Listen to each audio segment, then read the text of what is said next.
ঢাকা বিশ্বের অন্যতম জনবহুল এবং দ্রুত বর্ধনশীল এক মেগা সিটি। প্রায় 2 কোটির বেশি মানুষের এই আবাসস্থলে প্রতিদিনের সবচেয়ে বড় যন্ত্রণার নাম যানজট। অপর্যাপ্ত সড়ক এবং পরিকল্পনাহীন নগরায়ন এই সংকটকে দিনে দিনে আরও ঘনীভূত করেছে। গবেষণার তথ্য মতে একটি আদর্শ মেগা সিটিতে রাস্তার পরিমাণ 20 থেকে 25% হওয়া প্রয়োজন হলেও আমাদের প্রিয় রাজধানী ঢাকায় এই অনুপাত মাত্র 9.01%। এই যানজটের অভিশাপ থেকে রাজধানীবাসীকে মুক্তি দিতে সরকার গ্রহণ করেছে দূরদর্শী এক পরিকল্পনা।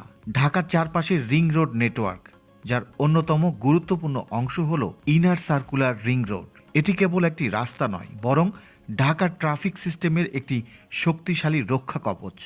এর মূল লক্ষ্য হল এক জেলা থেকে অন্য জেলায় যাতায়াতকারী দূরপাল্লার যানবাহনগুলোকে শহরের মূল কেন্দ্রে ঢুকতে না দিয়ে শহরের পাশ দিয়ে বাইপাস করে দেওয়া। বিশেষ করে পদ্মা সেতু উদ্বোধনের পর দক্ষিণবঙ্গের 21 জেলার যানবাহনের যে চাপ বেড়েছে তা সামাল দিতে এই ইনার সার্কুলার রিং রোডের বিকল্প নেই। প্রিয় দর্শক, আজকের ভিডিওতে আপনাদের 8 লেনের ঢাকার পশ্চিম প্রান্তে গাবতলী হাজারীবাগ হয়ে কামরাঙ্গীর চর লোহার ব্রিজ পর্যন্ত নতুন 8 লেনের ইনার সার্কুলার রিং রোড নির্মাণ কাজের এপ্রিল মাসের দ্বিতীয় সপ্তাহের আপডেট তুলে ধরব। প্রথমবারের মতো যে সকল দর্শক এই ভিডিওটি দেখছেন কিংবা যারা এখনও এই চ্যানেলটি সাবস্ক্রাইব করেননি তাদের প্রতি অনুরোধ জানাবো, দেশের মেগা প্রকল্পগুলোর নিয়মিত আপডেট জানতে এই চ্যানেলটি সাবস্ক্রাইব করে পাশে থাকার জন্য। ইনার সার্কুলার রিং রোড হলো একটি অপেক্ষা। Dhaka inner circular ring road একটি দীর্ঘ প্রতীক্ষিত মেগা প্রকল্প, যা রাজধানীর চারপাশে একটি সম্পূর্ণ বৃত্তাকার সড়ক পথ হিসেবে কাজ করবে। গাবতলী আমিনবাজার ব্রিজ থেকে একটি অংশ যাবে পোস্তগোলা ব্রিজের দিকে, আর একটি অংশ ধৌর হয়ে আশুলিয়া ও আবদুল্লাপুরের দিকে আসা সড়কের সাথে মিলিত হবে। ভবিষ্যতে ইনার সার্কুলার রিং রোডটিকে আরও বিস্তৃত করে নেওয়া হবে। প্রাথমিকভাবে গাবতলী থেকে পোস্তগোলা অংশ পর্যন্ত নির্মাণ কাজ শুরু হবে। ভবিষ্যৎ পরিকল্পনার কথা মাথায় রেখেই এই সেতুর ডিজাইন এমনভাবে করা হয়েছে যাতে এর নিচ দিয়ে সহজেই আশুলিয়া বা আবদুল্লাপুরের দিকে চলে যাওয়া যায়। আবার যারা টঙ্গী বা আবদুল্লাপুর থেকে এসে বাবুবাজার হয়ে দক্ষিণবঙ্গের দিকে যেতে চান তাদের জন্য এই গাবতলী পয়েন্টটি হবে একটি বিশাল transit hub. Gabtoli bus terminal সংলগ্ন এই বিশাল ইন্টারচেঞ্জটি মূলত রিং রোডের একটি মাইল ফলক হতে যাচ্ছে। সাভারের দিকে যাবার সময় গাবতলী বাস টার্মিনাল পার হয়ে বিশাল একটি ইন্টারচেঞ্জ দেখা যাবে। এখান থেকে মোহাম্মদপুর বেড়িবাঁধের দিকে যাওয়া সরু সড়কটিকে ইনার সার্কুলার রোড হিসেবে 8 লেনে প্রস্তুত করা হবে। বেড়িবাঁধের সড়কে এখনও শুরু হয়নি 8 লেনের রিং রোড তৈরির কাজ। আমরা এখন আছি মোহাম্মদপুর বেড়িবাঁধ এলাকায়। মোহাম্মদপুরের এই 4 মাথা মোড়ের সড়কটি চারদিকে চলে গেছে। একটি আটিবাজার হয়ে কেরানীগঞ্জের দিকে, আরেকটি গাবতলীর দিকে, আরেকটি মোহাম্মদপুর বাস টার্মিনাল হয়ে আসাদ গেটের দিকে, আরেকটি গেছে হাজারীবাগের দিকে। মূলত এই সড়ক ধরেই শুরু হয়েছে ইনার সার্কুলার রিং রোডের কাজ। মোহাম্মদপুর 4 মাথা মোড় পার হয়ে রায়ের বাজার বৌদ্ধভূমি অতিক্রম করার পর দেখা যাবে ইনার সার্কুলার রিং রোডের নির্মাণ কাজ। মূলত এই স্লুইস গেট এলাকায় দৃশ্যমান হয়েছে ইনার সার্কুলার রিং রোড নির্মাণের কাজ। দীর্ঘদিন পর এই প্রকল্পে আসলাম। কাজ ধীরগতিতে এগুলোও বেশ কিছু পরিবর্তন চোখে পড়েছে। সরু এই সড়কটি ভবিষ্যতে যে বিশাল আকারের রূপ নেবে তা বোঝা যাচ্ছে এখানে এসে। রায়ের বাজার স্লুইস গেট থেকে লোহার ব্রিজ পর্যন্ত রাস্তাটি ইনার সার্কুলার রিং রোডের একটি অংশ, যা ঢাকা দক্ষিণ সিটি কর্পোরেশনের একটি বড় প্রকল্প। এই অংশটির রাস্তা 8 লেনে উন্নীতকরণের কাজ চলছে এবং এটি এই প্রকল্পের প্রথম ধাপ।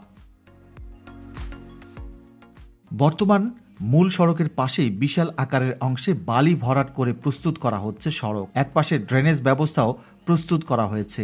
বালি ও ইটের সুরকি বোঝাই করে রাখা জায়গাগুলি বেশিরভাগ স্থানে ভরাট করা হয়েছে।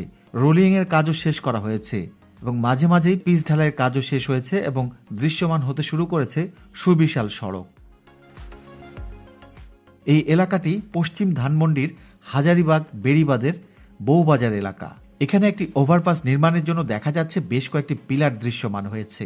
আগেরবার আরও কয়েকটি পিলার ওঠার জন্য রডের গাঁথুনির কাজ চলছিল।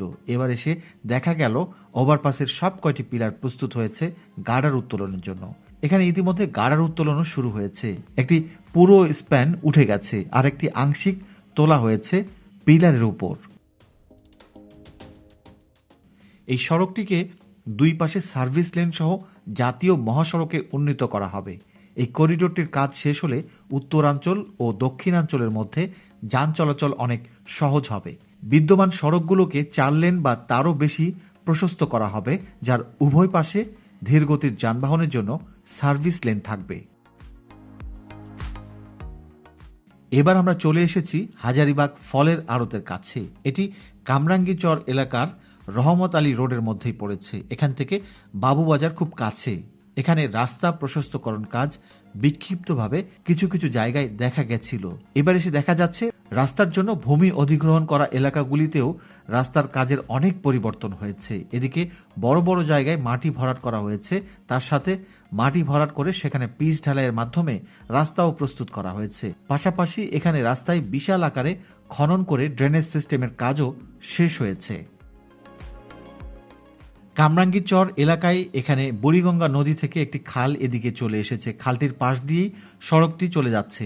খালের পাশ দিয়ে সড়ক প্রস্তুত করার কাজ চলমান রয়েছে।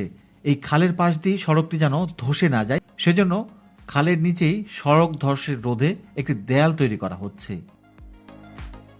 একদিকে পুরান ঢাকার ঘিঞ্জি এলাকা, তার সাথে খাল, দুপাশে সড়কের জন্য পর্যাপ্ত জায়গা না থাকায় নানা ধরনের চ্যালেঞ্জ মোকাবেলা করে 8 লেনের এই রিং রোডটিকে প্রস্তুত করা হচ্ছে। প্রকল্পের আওতায় বুড়িগঙ্গা নদীর উপর 2টি 8 লেনের সেতু এবং পোস্তগোলা ব্রিজে অতিরিক্ত 6 লেন যুক্ত করার পরিকল্পনা রয়েছে।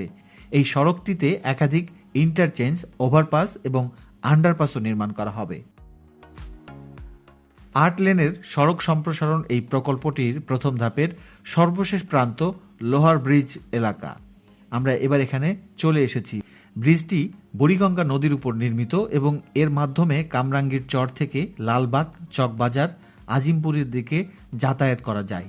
লোহার ব্রিজ পার হবার পর এই শাখা নদীটি বুড়িগঙ্গার মূল চ্যানেলের সঙ্গে যুক্ত হয়েছে। লোহার ব্রিজ বরাবর এই জায়গাটিকে সম্প্রসারণ করা হয়েছে। এখানে একটি ওভারপাস নির্মাণ করা হচ্ছে। কয়েকটি পিলার দেখেছিলাম এর আগে, তখন আর কিছু পিলার প্রস্তুতির কাজ চলছিল, তবে এবার এসে দেখছি সবগুলি পিলার উঠে গেছে। পিলারের উপর পিয়ার ক্যাপও বসে গেছে গার্ডারগুলিকে তোলার জন্য। ইতিমধ্যে গার্ডার উত্তোলনের মাধ্যমে একটি আংশিক স্প্যানও দৃশ্যমান হতে শুরু করেছে। লোহার ব্রিজ এলাকার রাস্তা, যেটি দিয়ে যান চলাচল করছে, এই সড়কের সাথে সাথেই নদী। এখানেও এই সড়কটিকে রক্ষার জন্য নদীর ধারেই বিশাল এবং দীর্ঘ লাইনের প্রাচীর দেয়া হচ্ছে। 8 লেনের ইনার সার্কুলার রিং রোড প্রকল্পের দ্বিতীয় ধাপে লোহার ব্রিজ এলাকা থেকে পোস্তগোলা পর্যন্ত 7 কিলোমিটার সড়কটিকে সম্প্রসারণ করে এগিয়ে নেওয়া হবে। এই প্রকল্পের মধ্যে এখন এই জায়গায় কাজ চোখে পড়ছে। বড় বড় ক্রেন ও এসকেভেটর দিয়ে চলছে সড়ক প্রশস্তকরণের কাজ। লোহার ব্রিজ পার হওয়ার পর সামনের দিকে কাজ আর অগ্রসর হয়নি। ধাপে ধাপে এই প্রকল্পের কাজ পোস্তগোলা ব্রিজের দিকে এগিয়ে যাবে। গাবতলী থেকে হাজারীবাগ হয়ে পোস্তগোলা পর্যন্ত পুরো করিডোরের দৈর্ঘ্য আনুমানিক 12 কিলোমিটার। এটি সম্পূর্ণ 8 লেনের সড়ক হিসেবে নির্মিত হবে। 6 লেন মূল সড়ক এবং 2 লেন সার্ভিস রোড। এছাড়াও থাকবে ফুটপাত ও cycle lane. Gabtoli bus terminal সংলগ্ন এলাকা, হাজারীবাগ মোড়, নবাবগঞ্জ রোড সংযোগ সহ বেশ কয়েকটি ব্যস্ত মোড়ে যানজট কমাতে ফ্লাইওভার বা আন্ডারপাস থাকবে। রায়ের বাজার স্লুইস গেট থেকে লোহার ব্রিজ পর্যন্ত 5 কিলোমিটার সড়কটিতে মোট নির্মাণ ব্যয় 975 কোটি টাকা ধরা হয়েছে। দক্ষিণবঙ্গের 21টি জেলার বাস পদ্মা বহুমুখী সেতু হয়ে ঢাকা এসে উত্তরবঙ্গের জেলাসমূহে যাতায়াত করে। এসব বাস যেন ঢাকা শহরের ভেতরে প্রবেশ না করে 8 সারির ইনার সার্কুলার রোড দিয়ে বের হয়ে উত্তরবঙ্গে যাতায়াত করতে পারে, সেজন্য বেড়িবাঁধের সড়কটি 8 লেনে উন্নীতকরণের কাজ চলমান রয়েছে। বর্তমানে প্রকল্পটির ভৌত অবকাঠামো অগ্রগতি প্রায় 35%। প্রকল্পটি 2026 সালের জুনে শেষ হবার কথা থাকলেও কাজের অগ্রগতি দেখে সহজেই অনুমেয় এটি চালু হতে হয়তোবা 2027 সাল পর্যন্ত অপেক্ষা করতে হতে পারে। প্রিয় দর্শক, আজকের ভিডিওটি এ পর্যন্তই। এতক্ষণ ভিডিওটি দেখার জন্য সবাইকে ধন্যবাদ এবং নতুন দর্শকদের এই চ্যানেলটি সাবস্ক্রাইব করার অনুরোধ জানিয়ে শেষ করছি আজকের ভিডিও। সবাই ভালো থাকবেন। আল্লাহ হাফেজ।